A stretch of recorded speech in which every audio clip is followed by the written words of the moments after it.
नमस्कार दोस्तों, हर हर महादेव। एक बार की बात है कि एक बार एक राजा था और बहुत बड़ा अच्छा धर्मात्मा राजा था। उसने एक भव्य भंडारे का आयोजन किया। उस भंडारे में उसने सभी ब्राह्मणों को बड़े ही प्यार से, सम्मान से भोजन कराया। एक ब्राह्मण को जब वो भोजन कराने लगे, भोजन परोसने लगे, उसी समय आसमान में एक चील जा रही थी जो एक मृत सांप को मुंह में दबाए हुए थी।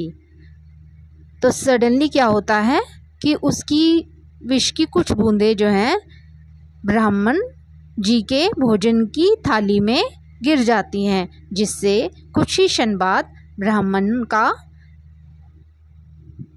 जीवन जो है वो समाप्त हो जाता है।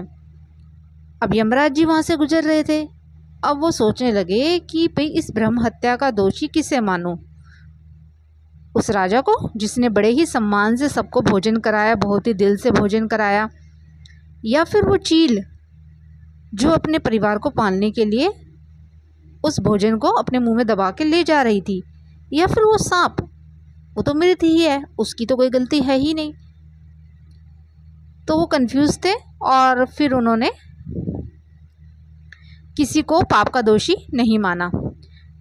अब ऐसी समय बीतता गया तो कुछ समय पश्चात क्या होता है कि कुछ ब्राह्मण जो है दोबारा से भोजन करने धर्मात्मा राजा के यहाँ जा रहे होते हैं। तो रास्ते में एक स्त्री मिलती है।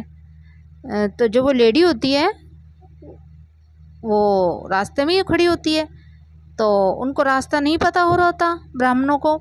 तो वो उससे पूछते हैं कि क्या आप हमें रास्ता बता सकती हैं राजा के महल का। तो वो जो लेडी होती है वो बोलती है हाँ, यहाँ से पूरा उनको रास्ता बता देती है। लेकिन क्या होता है, साथ में एक वो कमेंट पास करती है कि सावधानी से जाना, इस राजा के यहाँ जो जाता है ना, कभी कभी जिंदा वापस भी नहीं आता। कई ब्राह्मणों की मौत भी ले ली है इसने। तो सब हैरान हो गए, लेकिन वो चल दिए। उन्होंने कहा ठीक है, बोलने दो।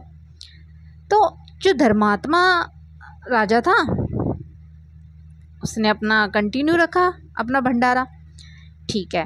तो अब जो यमराज थे उन्होंने कहा, सभी जो उनके यमदूत थे सबको कहा कि अब जो ब्रह्म दोष का जो पापी है ना वो इस लेडी को माना जाएगा। तो सब हैरान हो गए, अरे इसने कौन सा कोई दोष है, इसने किस थोड़ी राजा को मारा था या किसी की हत्या करी है, आप इसे कैसे उस ब्राह्मण दोष दे सकते हैं। तो जो यमराज जी होते हैं वो बोलते हैं कि जब हम कर्म करते हैं ना उसी से ही कोई दोषी नहीं माने जाता कि हाँ इसने कर्म कर लिया। जब हमारी भावना गलत होने लगती है ना किसी के लिए, तभी हमारा पाप का भी जो आरंभ है वो हो जाता है। हमारी आत्मा उसी समय पतन की ओर जाने लग जाती है जब हम किसी का भाव से गलत सोचते हैं। कर्म करने की जरूरत नहीं है, बस भाव गलत हो गया ना, बस वहीं से ही आप गलत हो गए। अब उसने निंदा करी, उसमें उसको मनोरंजन मिल रहा था, उसमें उसको खुशी मिल रही थी, उसमें उसका स्वार्थ था, उसका किसी ने कुछ बिगाड़ा नहीं था, लेकिन फिर भी उसके मन में बुरी भावना आ रही थी। ठीक है, वो बुरा सोच रही थी, मज़े ले रही थी। तो ये सब भी गलत है। मीन्स केवल कर्म से नहीं, अगर हम भाव भी किसी के लिए गलत करते हैं ना तो वो भी हमारा पाप ही कहलाता है, हमारे जो आत्मा होती है उसके पतन का कारण बनता है। धन्यवाद दोस्तों, आशा करती हूँ आपको ये कहानी अच्छी लगी होगी। हर हर महादेव।